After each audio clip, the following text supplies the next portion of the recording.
యెహెజ్కేలు గ్రంథము 14వ అధ్యాయము 12 నుండి 14 వరకు చదువుకుందాం.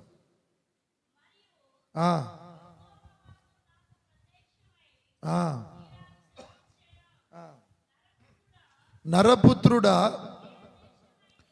ఏ దేశమైతే విశ్వాసఘాతకమై నా దృష్టికి పాపము చేసినను దానికి విరోధినై ప్రాణాధారమగు ఆహారము లేకుండా చేసి కరువును పంపించి పశువులను మనుషులను నిర్మూలము చేయుదును. ఆ దేశంలో ఎవరున్నారు? ముగ్గురున్నారు అక్కడ చూడండి. నోవాబును, దానియేలును, యోబును, ఈ ముగ్గురు అట్టి దేశములో ఉన్నను వారి నీతి చేత తమ్మును మాత్రమే రక్షించుకొందురు గాని ఇతరులను వారు రక్షించలేరు. తలలెత్తండి. ఇక్కడ దేవుడైన యెహోవా ఈ రీతిగా సెలవిస్తూ ఉన్నాడు. ఏ దేశమైనా విశ్వాస విషయములో, దేవుని విషయములో మోసము చేస్తే, దేవుని ఎదుట ద్రోహము చేసిన వ్యక్తులుగా ఉంటే ఆ దేశం మీదికి వాళ్ళ ప్రాణాధారమగు ఆహారము సరఫరా కాకుండా ఆయన ఏం చేస్తాడు? కరువును పంపిస్తాడట. Praise the lord. కరువు అనేది ఎలా వస్తుంది? దేశంలోనైనను లేదా మన ఇంట్లో అయినను కరువు అనేది ఎందుకు వస్తుందంటే, ఏ దేశమైనా దేవుని దృష్టికి విశ్వాసఘాతకులుగా వ్యవహరించి దేవుడు చేసిన ఉపకారములను, మేలులను మర్చిపోయి అడ్డదారులు తొక్కి అడ్డగోలుగా వ్యవహరించి దేవుని స్థానంలో మరొక దాన్ని నిలిపితే అది ద్రోహం. కాబట్టి అప్పుడు దేవుని కోపము ఆ దేశం మీదకి వస్తూ ఉన్నది. ఆ దేశం మీదకి వచ్చినప్పుడు ఆయన ఏం చేస్తాడంటే, ఫస్ట్ మన ప్రాణానికి ఆధారమైన ఆహారమును లేకుండా కరువును పంపుతాడు. అంటే కరువు అనేది వర్షాలు రానప్పుడు, పంటలు పండినప్పుడు తప్పకుండా కరువు అనేది సంభవిస్తూ ఉంటుంది. ఈ రోజున మీరు గుర్తుపెట్టుకోండి, ఏ షాపులు పెట్టుకున్నా జనాల దగ్గర డబ్బులు లేనప్పుడు, జనాలు షాపుల దగ్గరికి రానప్పుడు క్రమక్రమముగా ఆర్థికంగా మనం తగ్గిపోతూ ఉంటాం. దీని విషయంలో మనం గమనిస్తే దేవుని దృష్టికి విశ్వాసఘాతకులుగా, దేవుని దృష్టికి ద్రోహులుగా ఉండకూడదు. కృతజ్ఞత కలిగి ఉండాలి. ఈ రోజున ఆలోచన చేద్దాం. అంటే ఆ రోజున ఇశ్రాయేలు దేశంలో కరువు వచ్చింది, యెరూషలేములో కరువు వచ్చింది. కరువు ఎందుకు వస్తుందంటే చెప్పండి, ఏ దేశమైనా దేవుని దృష్టికి ద్రోహముగా పాపము చేస్తే, ఈ రోజున ఎవరి కుటుంబంలోనైనా కరువు వచ్చినట్లు ఉంటే ఆ కుటుంబం అనేది దేవుని ఎదుట విశ్వాసఘాతకులుగాను ద్రోహులుగా ఉన్నారని మీరు గుర్తుపెట్టుకోండి. ఏ విషయంలో మీరు ద్రోహం చేశారు?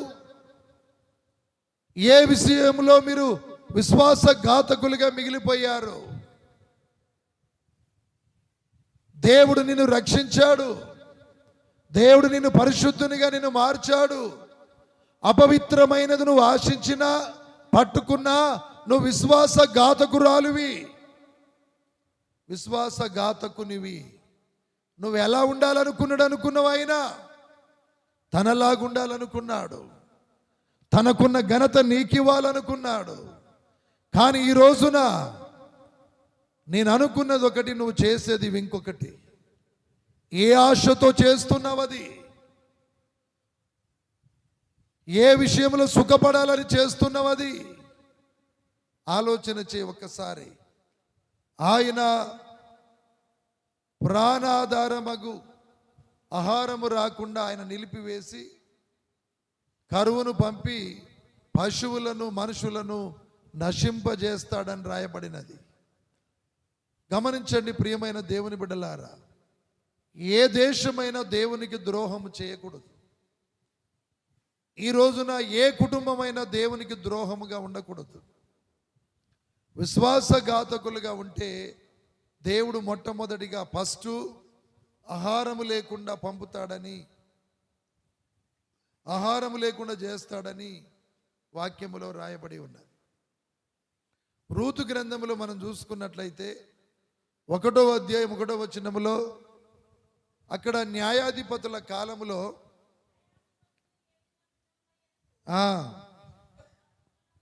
ఎక్కడొచ్చింది? దేశములో కరువు వచ్చిందట. ఎక్కడొచ్చింది? దేశంలో కరువు వచ్చింది. దేశంలో ఎందుకు కరువు వస్తుంది? దేవుని పట్ల విశ్వాసఘాతకులుగా ఉంటే, విశ్వాసం లేని వారిగా వ్యవహరిస్తే, తర్వాత దేవునికి ద్రోహముగా తప్పు చేస్తే, అంటే దేవుడేమో నిన్ను బ్రతికిస్తున్నాడు, దేవుడేమో నిన్ను రక్షిస్తున్నాడు, దేవుడేమో నిన్ను కాపాడుతూ ఉన్నాడు.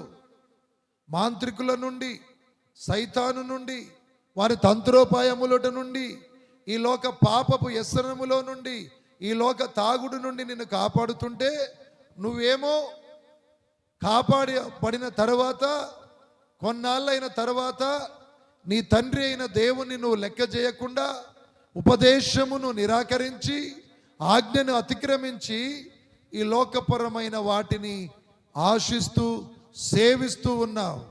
ఇది విశ్వాసఘాతకమే. ఇది దేవుని దృష్టికి ద్రోహమే. ఇది పెద్ద పాపం. అటువంటప్పుడు ఆ దేశానికి కరువును పంపుతాడని లేఖనములో రాయబడినది. ఈ రోజున ప్రియమైన దేవుని బిడ్డలారా, ఆలోచన చేయండి.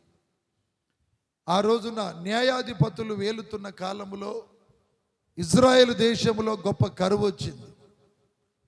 కరువు వస్తే నయోమి అనే వ్యక్తి వాళ్ళ భర్తను, 2 పిల్లలను తీసుకొని మోయాబునకు వెళ్ళింది. మోయాబు అంటే పూర్తిగా అన్యజనులు నివసించేది. మన దేవుడైన యెహోవాను నమ్మని జాతి అది. అటువంటి వాళ్ళ మధ్యనకి వెళ్ళింది. మన దేవుడు అంటేనే పడని వ్యక్తుల మధ్య ఉన్న ఆ జీవితము జీవించిన దానికంటే కరువు వచ్చినా దేవుడు ఏ దేశం మీద కరువు పెట్టిండో ఆ దేశములోనే ఉండి బ్రతకడము ధన్యత.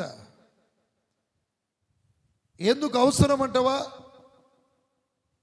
ఈ రోజున నువ్వు ఎటువంటి పరిస్థితిలో ఉన్న, నువ్వు విశ్వాసఘాతకురాలువై అన్య దేవుని దృష్టికి ద్రోహముగా పాపం చేసిన వ్యక్తివైనప్పటికీ నీ ఉన్న ఊర్లోనే దేవుడు ఉండమంటే, ఈ రోజు కాకపోతే ఇంకొక రోజు దేవుడు నీకు పని కల్పిస్తాడు. కానీ హైదరాబాద్ పోయి బతకాల్సిన అవసరం లేదు. ఇతర దేశాలకు వెళ్ళి బ్రతకాల్సిన అవసరం లేదు. అది వాక్యానికి వ్యతిరేకం. అది అవును. మరి ఇక్కడ కరువు వచ్చిందయ్యా, కరువు ఎందుకు వచ్చింది? నువ్వు విశ్వాసంని కోల్పోయావు. దేవునికి ద్రోహంగా ప్రవర్తిస్తున్నారు మీరు.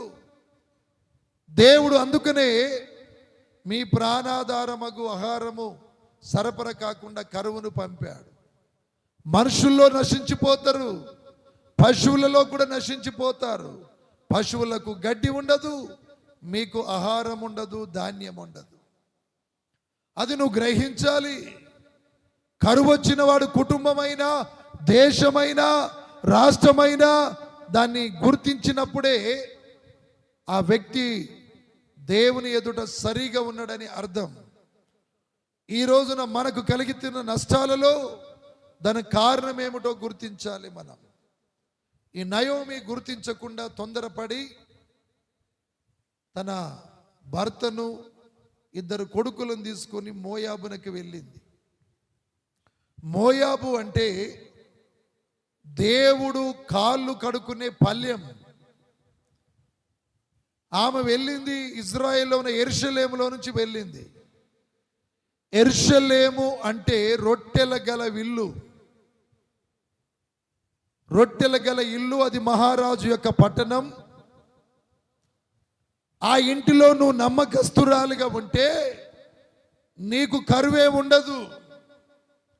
ఆయన ఇల్లు అంతటిలో యెరూషలేము నా తండ్రి ఇల్లు అని యేసు ప్రభు మాట్లాడాడు. నీవు ఆ ఇల్లంతటిలో నమ్మకస్తునిగా ఉంటే నీకు రొట్టెలు కరువు ఉండవు. ఈ రోజున ఈ దేవుని ఇల్లు అనే ఈ మందిరములో నువ్వు నమ్మకంగా ఉంటే తప్పకుండా ఆపద వచ్చినప్పుడు, అనారోగ్యం వచ్చినప్పుడు, శోధన వచ్చినప్పుడు దేవుడు ఇక్కడ నిన్ను స్వస్థపరుస్తాడు. ఈ మందిరం అనబడే ఇంటిలో నీవు నమ్మకస్తునిగా ఉన్నావు కాబట్టి ఈ రోజున గుర్తుపెట్టుకోండి, విశ్వాసఘాతకులుగా మారకూడదు, ద్రోహులుగా మారకూడదు, ఆలోచన లేని వ్యక్తులుగా వ్యవహరించవద్దు. తొందర ఎక్కడికి వెళ్ళింది? మహారాజు పట్టణాన్ని. యూదా అంటేనేమో రాజదండం. ఆ రాజు యెరూషలేము మహారాజు పట్టణం మీద సింహాసనం మీద ఆసీనుడై రాజదండం పట్టుకొని పరిపాలిస్తున్న అటువంటి స్థలాన్ని వదిలిపెట్టి కాళ్ళు కడుక్కునే పల్లెం దగ్గరికి వెళ్ళిపోయింది. అందుకనే ఒకనొకడు యెరూషలేములో నుండి యెరికోకు వెళ్ళిండని రాయబడినది. యెరికో అంటే పాపం, యెరూషలేము అంటే మహారాజు పట్టణం. ఎవడైనా వెళితే చెడులో నుండి మంచులోనికి వెళ్ళాలి కానీ మంచులో నుంచి చెడులోనికి వెళ్ళకూడదు. హల్లెలూయా చెప్పుదాం. ఎవడైనా వెళితే యెరికో నుండి యెరూషలేముకు రావాలి కానీ యెరూషలేము నుంచి యెరికోకు పోకూడదు. దౌర్భాగ్యపు స్థితి. ఎవడైనాను మందిరానికి రావాలి కానీ మందిరములో నుంచి ఇంటికి పోకూడదు. ఎరికేనా మీకు? ఎవడైనా మందిరానికి రావాలి, లేట్ అయినా పర్వాలేదు కానీ మందిరములో నుంచి ఇంటికి పోకూడదు ప్రార్థన సమయంలో. ప్రియమైన దేవుని బిడ్డలారా, ఆలోచన చేయండి. అంటే కరువు వచ్చింది కాబట్టి వెళుతున్నాం బ్రదర్. నువ్వు ఎక్కడికి వెళుతున్నావు? మోయాబుకి వెళుతున్నావు, అన్యుల మధ్యకి వెళ్ళిపోతున్నావు. నో, కరువు వచ్చింది వాస్తవమే, కానీ నీకు రాలే కరువు. ఎందుకు భయపడుతున్నావు నువ్వు? ఆ దేశమంతా కరువు వచ్చింది, అయినప్పుడు ఏలియను పోషించిండు.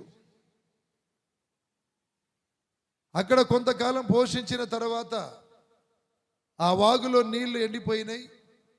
వెంటనే అక్కడి నుండి లేపి సీదోను చెంత సారెపత్ అనే గ్రామంలో ఉన్న విధవరాలకు ఆజ్ఞాపించిండు, నా ప్రవక్త ఏలియా వస్తాడని.